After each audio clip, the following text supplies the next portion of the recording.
Բարձր դատարան, դատավարության հարգելի մասնակիցներ։ Անցած 5 օրերի դատաքննությունը աննախադեպ էր։ Ոչ միայն դիմող ուժերի քանակով, այլև ներկայացված ապացույցների, փաստերի ծավալի առումով։ Մի կողմից 7 ուժեր ներկայացնում էին բարձր դատարանին հիմնավոր, իսկ երբեմն չհերքվող փաստեր ընտրախախտումների վերաբերյալ, մյուս կողմից պետական իշխանության մարմինները կասկածի տակ էին դնում յուրաքանչյուր ներկայացված փաստ։ Ինչպես ի սկզբանե նշել էի բացատրությանս մեջ, պատասխանողն ասելու է, ապացուցեք, թե քանի ձայն է փոխվել, ապացուցեք, թե քանի ընտրող է փոխել իր ընտրությունը, ապացուցեք, որ առանց այդ խախտումների արդյունքը այլ կլիներ։ Այդպես էլ եղավ։ Իսկ ո՞րն է այս գործով ապացուցման առարկան կամ գործի մեխը։ Այն, որ անկախ քանակից ներկայացրած փաստերը ողջամիտ կասկածից վեր ձևավորում են այն համոզմունքը, որ ընտրությունները չեն եղել ազատ եւ հավասար, կամ որ նույնն է, ընտրողների ազատ կամքի վրա եղել է ապօրինի ազդեցություն։ Որոնք էին այդ փաստերը։ Դեռ հունիսի 14-ին նիստում Կենտրոնական ընտրական հանձնաժողովին էինք ներկայացրել կուսակցություններից մեկի հիմնադրամի հայտարարագրում տեղ գտած ոչ ճիշտ տեղեկությունների մասին տվյալներ եւ ապացույցներ։ Այդ նույն հարցը բարձրացրել ենք նաեւ այստեղ, այս դատարանի առաջ։ Թեստը պարզ է։ Պետք է ստուգել, թե արդյոք կգերազանցեր քաղաքացիական պայմանագրի նախընտրական հիմնադրամի օրենքով սահմանված չափը, եթե անհատույց գույքերը ձեռք բերվեին վարձակալությամբ։ Պատասխանը մեզ համար հստակ է։ Իհարկե կգերազանցեր։ Քանի որ 20,000 ՀՀ դրամով նախընտրական քարոզարշավի ժամանակ հնարավոր չէ գույք վարձակալել Պրոշյան համայնքում։ Ոչ էլ 50,000 դրամով Երևանի Մամիկոնյանց փողոցում, այն էլ 1.5 ամիս ժամկետով։ Բոլոր պայմանագրերը կնքված են 1.5 ամիս ժամկետով։ Մենք չենք ասում, թե անհատույց գույք չի կարող օգտագործվել։ Մենք ասում ենք, եթե այդպես է, ապա պետք է արտացոլվի վարձակալությանը համարժեք շուկայական արժեքը, ինչպես որ պահանջում է ընտրական օրենսգիրքը։ Իսկ այդ արժեքը, ինչպես հենց քաղաքացիական պայմանագրի հայտարարագրի վարձակալած գույքերի մասին տվյալներ բաժնում է արտացոլված, անգամներ ավելի բարձր է անհատույց օգտագործման համար տրամադրված գույքի արժեքից։ Անհատույց օգտագործման համար ներկայացված գումարների չափը անգամներ պակաս է նաև այլ ուժերի համանման տվյալների հետ համեմատելիս։ Օրինակ, Բարգավաճ Հայաստան կուսակցությունը ևս ունի անհատույց օգտագործման վերցված գույք, բայց արժեքները, որոնք նշված են, անհամեմատ են քաղաքացիական պայմանագրի ներկայացված թվերին, ընդ որում խոսքը վերաբերում է նույն վարչական տարածքներին եւ նույն համայնքներին։ Մենք չենք ասում, որ կոռուպցիայի կանխարգելման հանձնաժողովի աուդիտորների ստանդարտը սխալ է կամ ընդհանրապես կիրառման ոչ ենթակա։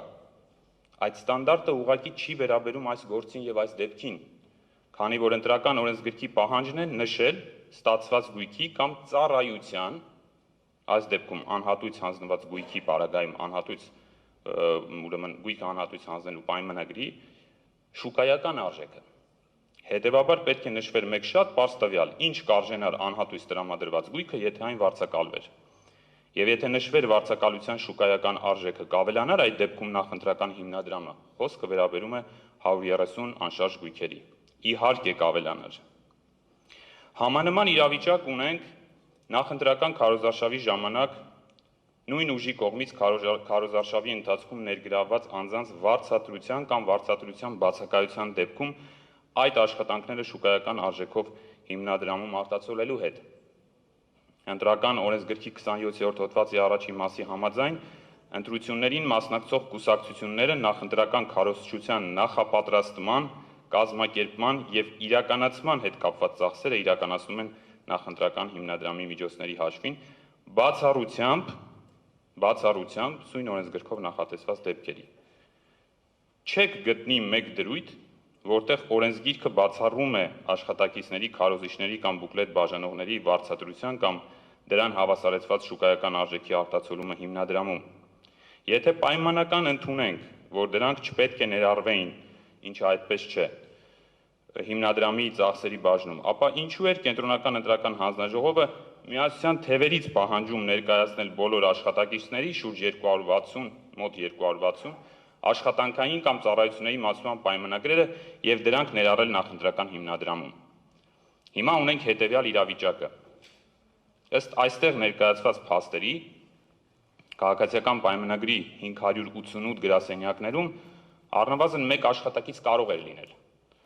Այդ գրասենյակները օգտագործում էին նախընտրական քարոզարշավի ժամանակ եւ չնչին է հավանականությունը, որ դրանցից ոչ մեկ չի համակարգվել ինչ որ անձի կամ անձանց կողմից, կամ որ ամբողջ քարոզարշավի ընթացքում այդ գրասենյակները կողպված են եղել։ Եթե միջին կամ միջինից ցածր չափով հաշվարկենք գրասենյակը համակարգողի վարձատրությունը, բոլոր հարկերը, պահումները, սոցիալական վճարները եւ այլն ներառյալ 100,000 դրամի չափով, ապա կունենանք չհայտարարագրված 58 միլիոն 800,000 դրամ։ Կգերազանցեր քաղաքացիական պայմանագրի նախընտրական հիմնադրամը ՀՀ ընտրական օրենսգրքով նախատեսված շեմը, եթե ներառվեին աշխատակիցների վարձատրության կամ դրանց շուկայական արժեքի վերաբերյալ տվյալները, իհարկե կգերազանցեր։ Ես չեմ խոսում մյուս գործընկերների կամ մյուս դիմումատուների կողմից բարձրացված այն փաստարկների մասին, որոնք վերաբերում են դրոն շոուների արժեքների սխալ կամ թերի ներկայացված լինելուն եւ նույն կերպ ազդում են հիմնադրամի օրենքով սահմանված շեմի ավելացման վրա։ Ինչու ենք այսքան կարևորում վերը նշված փաստերը, բարձր դատարան։ Ժողովուրդը սահմանելով հավասարությունը եւ ազատությունը որպես ընտրությունների սկզբունք հստակ է եղել իր ցանկության մեջ։ Քաղաքական ուժերը պետք է ունենան հավասար հնարավորություններ եւ մրցեն հավասար պայմաններում։ Հավասարության սկզբունքի բովանդակության մաս է կազմում հավասար պայմաններում նախընտրական քարոզարշավի իրականացումը։ Իսկ այդ պայմաններից մեկն էլ հիմնադրամի սահմանաչափն է, որը տվյալ դեպքում գերազանցվել է սույն գործով երրորդ անձի կողմից եւ կենտրոնական ընտրական հանձնաժողովը չի արձանագրել կամ բավարար կարողություն չի ունեցել պարզելու եւ հակազդելու այդ խախտմանը։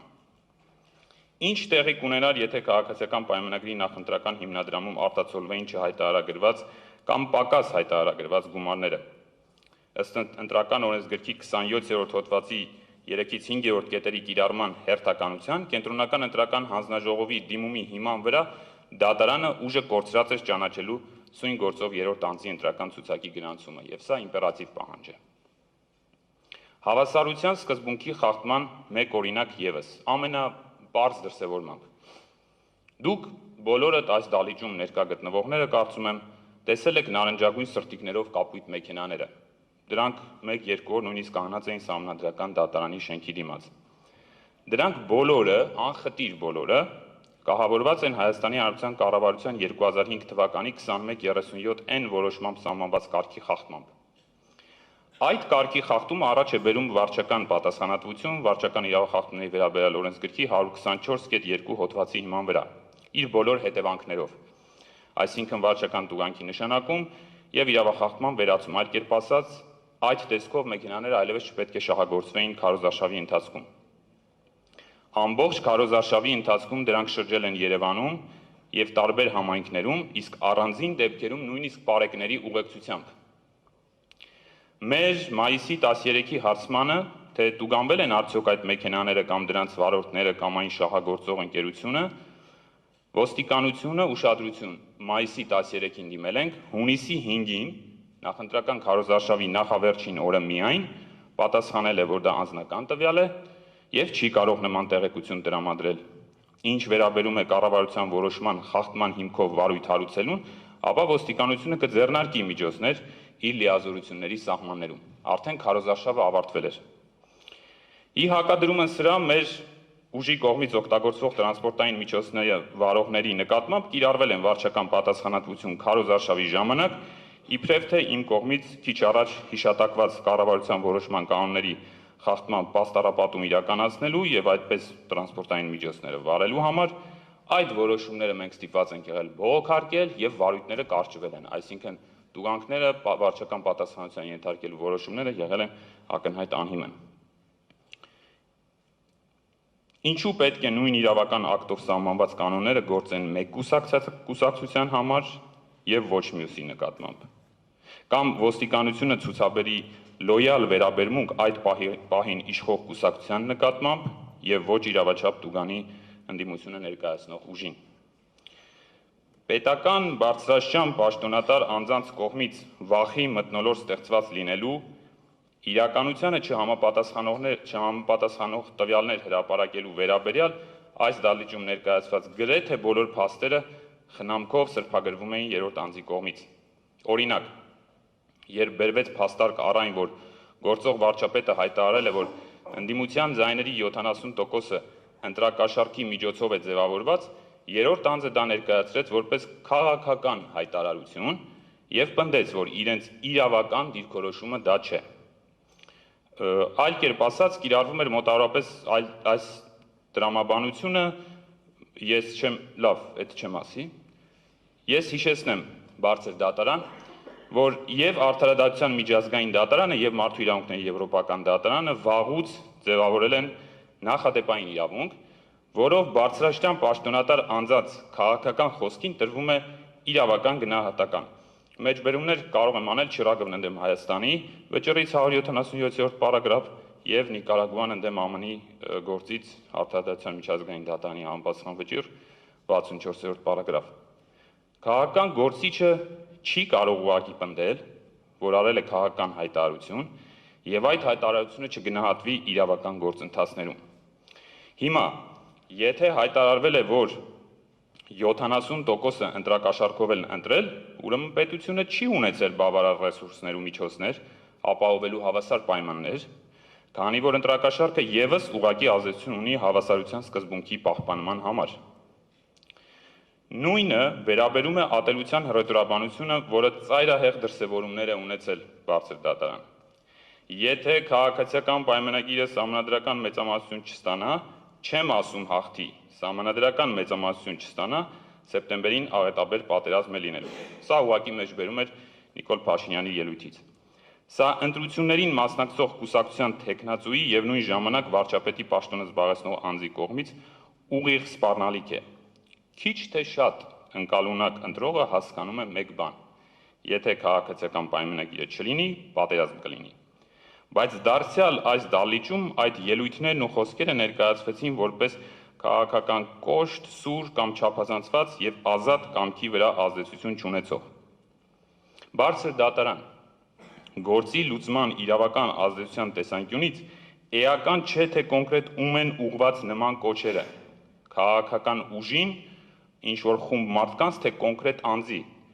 Էական է եւ ապացուցողական տեսանկյունից կարևոր, թե ինչպես է ընկալում այդ կոչը կամ ելույթը քաղաքացին, որը ընտրողն է։ Սա է եղել այն միջավայրը, որում պայքարել են քաղաքական ուժերը։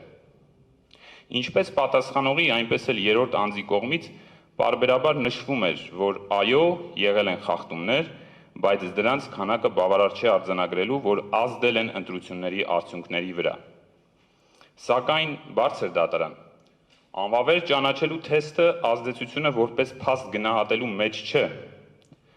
Դատարանը, իսկ դրանից առաջ կենտրոնական ընտրական հանձնաժողովը պետք է գնահատեր, թե որքանով խախտումները կարող էին ազդել արդյունքների վրա, նույնիսկ եթե այդ փաստը տեղի չի ունեցել։ Օրինակ, եթե մեկ ձայն մեկ տեղամասում սխալ է հաշվարկվում, ապա այդ խախտումը ազդում է կոնկրետ այդ տեղամասում կոնկրետ արդյունքի վրա։ Բայց այդ խախտումը քիչ ազդեցություն կունենա կամ չի ունենա ամբողջ հանրապետությունում գրանցված արդյունքի վրա։ Կամ եթե ընտրության մասնակցող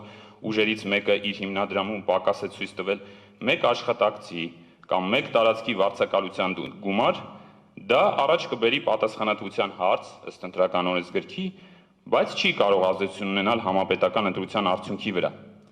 Սակայն եթե բազմաթիվ տեղամասերում տեղ են գտնում ընտրության արդյունքների հաշվարկի սխալներ, քաղաքական ուժերից մեկը նախնական տվյալներով հաղթահարում է արժանացողիկության շեմը, իսկ վերջնական արդյունքներով ոչ, կուսակցություններից մյուսը նախընտրական հիմնադրամի ճիշտ տվյալներ ներկայացված լինելու դեպքում չէր կարողանա մասնակցել ընտրություններին, ապա այս եւ մնացած բոլոր խախտումների հանրագումարը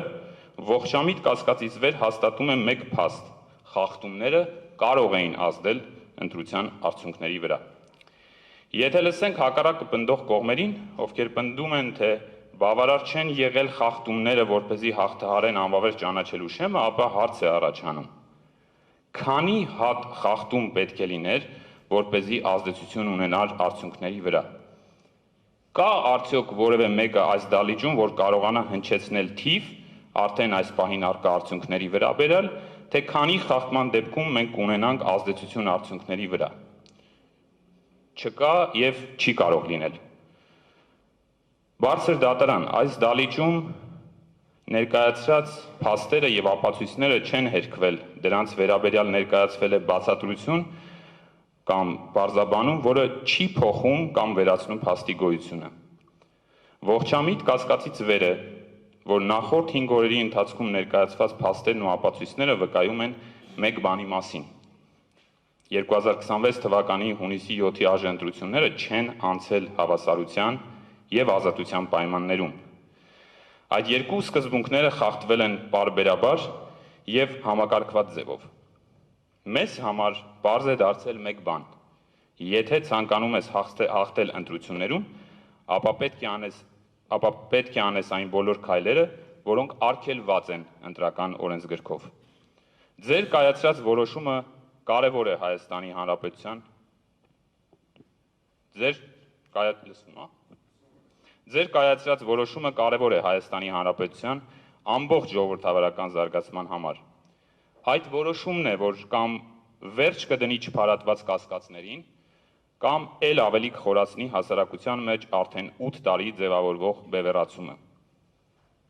Կայացրեք այդ որոշումը իսկապես հանուն Հայաստանի Հանրապետության։